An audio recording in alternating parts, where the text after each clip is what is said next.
মুখ্যমন্ত্ৰী ডাঙৰীয়া আপুনি জুবিনদাৰ বিষয়টোত যে ইমান নিজে নিজে ক্ৰেডিট ল'বলৈ চেষ্টা কৰি আছে আপুনি নিজে ক্ৰেডিট ল'ব নালাগেতো অসমৰ ৰাইজে আপুনি কি কৰিছে কি নাই কৰা সকলো দেখি আছে তো আপুনি নিজে মিডিয়াৰ আগত এটো ফালি ফালি চিঞৰি আছে মই জুবিনক ছিংগাপুৰৰ পৰা আনিছো ছিংগাপুৰৰ পৰা আনি জুবিনক আপুনি কি অসমৰ ৰাইজৰ ওপৰত কিবা এছান কৰিছে নেকি যেতিয়া ভাৰতৰ এজন যিকোনো নাগৰিক সেয়া জুবিনদা বুলিয়ে নহয় যিকোনো এজন নাগৰিক যদি এখন বেলেগ এখন ৰাষ্ট্ৰত ঢুকাই যায় মৃত্যু হৈ যায় কিবা নহবলগীয়া ঘটনা সংঘটিত হয় তেনেস্থলত অসমৰ মুখ্যমন্ত্ৰী হিচাপে সেইটো আপোনাৰ দায়িত্ব বা দেশৰ যি ৰাজ্যই নহওক সেইখন ৰাজ্যৰ মুখ্যমন্ত্ৰী এজন নৈতিক দায়িত্ব থাকে যে সেই মানুহজন আমি নিজ ৰাষ্ট্ৰলৈ নিজ ৰাজ্যলৈ ঘূৰাই আনিব লাগিব আৰু তাতে এই বিষয়টো হ'ল জুবিন গাৰ্গৰ বিষয় জুবিন গাৰ্গ এজন সাধাৰণ মানুহ নহয় নহয় গোটেই অসমৰ হাৰ্টথ্ৰব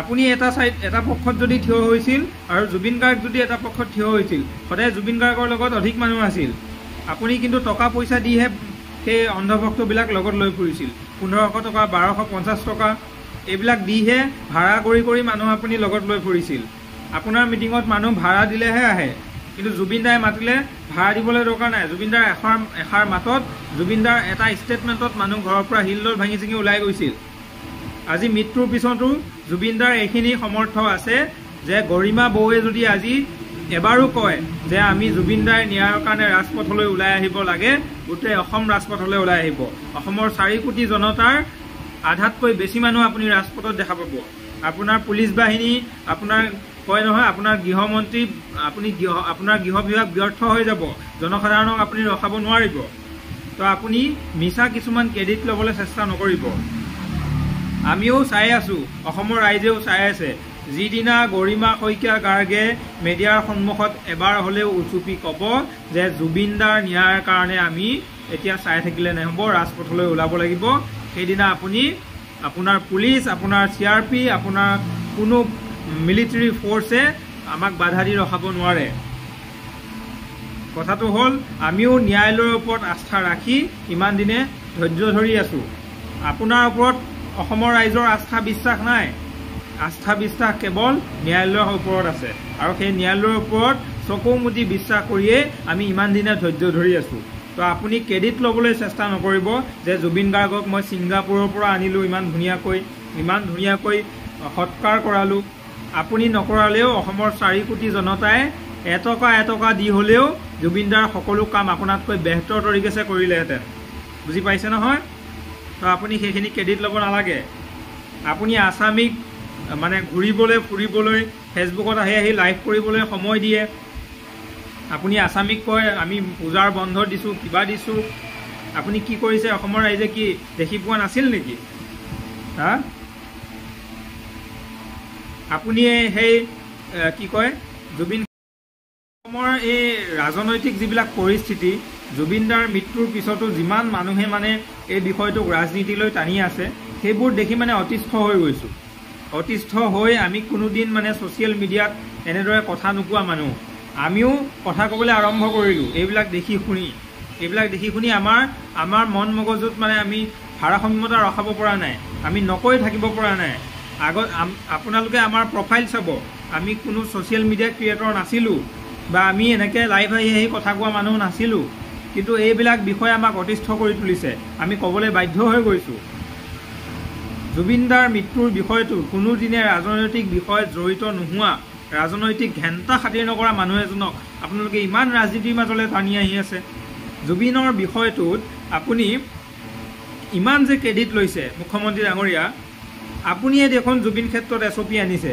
আৰু এছঅপি আনি সকলো মানুহক এতিয়া ভয় ভাবুকি ইনডাইৰেক্টলি আপুনি কয় মানে ৰীতা চৌধুৰী বাইদেৱে ইনডাইৰেক্টলি মানুহক মানে বুষ্ট কৰি আছে আপুনি কি কৰিছে আপুনি এতিয়া কৈছে যে আমি এছঅপি লগাইছো যদি তাত নহবলগীয়া কিবা মানে ঘটনা সংঘটিত হয় এছঅপিখন যিহেতু লগোৱাই আছে আপোনালোক কিন্তু মানে যি মানুহে তাত কিবা প্ৰব্লেম হয় বিপদত পৰিব আইনৰ ৰোষত পৰিব তো সেইবিলাক মানে কি ইনডাইৰেক্টলি ভয় ভাবুকি দিয়া নহয় জানো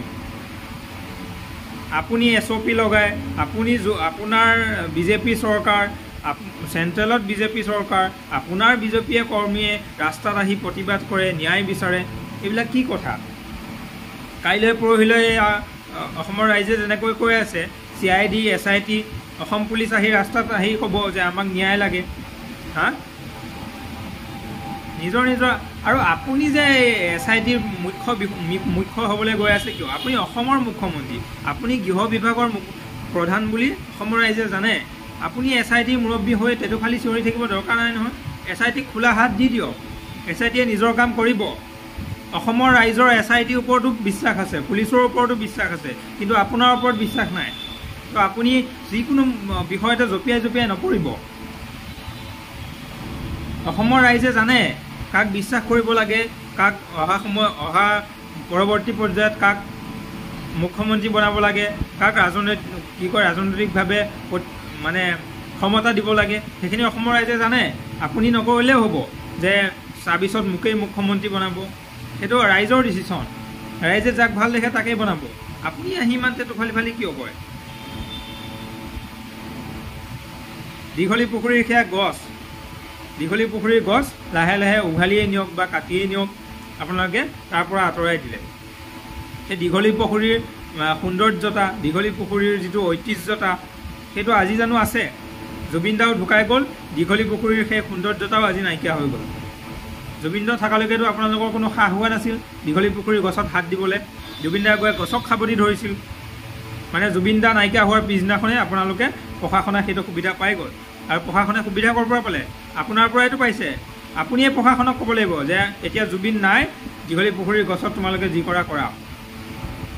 অসমৰ বানপানী সমস্যা আজিলৈকে আপুনি সমাধান কৰিব নোৱাৰিলে। গুৱাহাটীত ডাঙৰ ফ্লাইঅভাৰ বনাই আপুনি খালি চমক সৃষ্টি কৰে, আপুনি খালি নিউজত চমক সৃষ্টি কৰে, ছ'চিয়েল মিডিয়াত আহি চমক সৃষ্টি কৰে, কিন্তু গুৱাহাটীত যোন এজাক বৰষুণ দিলেই বানপানী হয়। সেইবিলাক সমস্যা কি? সমস্যা নহয় নেকি? নে দেখা নাপায় আপোনালোকে? কিমান সমস্যা আছে অসমত। এজন মানুহে ভাল চিকিৎসা নাপায়। অসমৰ চৰকাৰী শিক্ষা ব্যৱস্থা গোটেই ভাৰতৰ ভিতৰত শেষৰ ফালৰ পৰা 5 নম্বৰ। এইবিলাক বিষয়ত আপোনালোকে ৰাজনীতি কৰক না। জুবিন দাৰ বিষয়টো ৰাজনীতি কিয় কৰি আছে? আমাৰো আইনৰ ওপৰত, আমাৰো ন্যায়ালয়ৰ ওপৰত বিশ্বাস আছে। আমি সেইমতে ধৈৰ্য ধৰি কাম কৰি আছোঁ। কিন্তু যিদিনাই ধৈৰ্য সমতা শেষ হৈ যাব, যিদিনাই গৰিমা বৌৱে আমাক বিচাৰিব, অসমৰ ৰাইজৰ স্বাৰ্থ বিচাৰিব, সেইদিনা কিন্তু আপোনাৰ গৃহ বিভাগ, আপোনাৰ মুখ্যমন্ত্ৰীৰ ক্ষমতা, অসম চৰকাৰ, BJP চৰকাৰ কোনেও কিন্তু আমাক ধৰি বান্ধি ৰখাব নোৱাৰে। অসমখনক নেপাল নকৰোঁ, আৰু অসমখনক নেপাল হ'বলৈ আমিও নিদিওঁ, কিন্তু নেপাল হ'বলগীয়া পৰিৱেশ আপুনিয়ে সৃষ্টি কৰি আছে। আপুনিয়ে মানুহসকলক বুজ কৰি আছে, ইনডাইৰেক্টলি কৈ আছে যে অসমখন নেপাল কৰিব লাগে। আপোনাৰ কাৰুকাৰ্যই প্ৰমাণ কৰি আছে অসমখন নেপাল হোৱাৰ দিশত আপোনাৰ কাৰুকাৰ্যই মেইন। অসমখন নিজৰ মাতৃভূমিখন আমি নেপাল কৰিব আমাৰ চখ লাগি থকা নাই। কিন্তু কথাটো হ'ল আপোনালোকৰ কাৰুকাৰ্য, BJPৰ কাৰুকাৰ্য, চেণ্ট্ৰেলৰ মানুহ, আপোনাৰ চেণ্ট্ৰেলৰ মানুহ অসমত আজিলৈকে কিয় নাহিল? বৰ যে লেকচাৰ মাৰি থাকে। এই সূতা এটা পুতিলেও, ক'ৰবাত আধাৰশিলা এখন স্থাপন কৰিলেও যে নৰেন্দ্ৰ মোদী, অমিত শ্বাহ আহিব পাৰে, আজি জুবিন দাৰ ক্ষেত্ৰত কিয় নাহিল? আজিলৈকে সেইটো উত্তৰ দিব পৰা নাই আপুনি কিয়? তো কথা ক'বলৈ গ'লে বহুত, আৰু এইবিলাক কথা ক'লে কোনোবা সময়ত বেয়া কথা ওলাই যায়। তো আমি আপোনাৰ দৰে হেণ্টা দেখাই এইবিলাক কথা ক'বও নোৱাৰোঁ। আমাৰ সেইখিনি সাহসো নাই, বা অসমৰ ৰাইজক আমি মিডিয়াত আহি এনেকৈ কথা ক'ব নোৱাৰোঁ। আমাৰ সেইখিনি নৈতিক হেৰি নাই।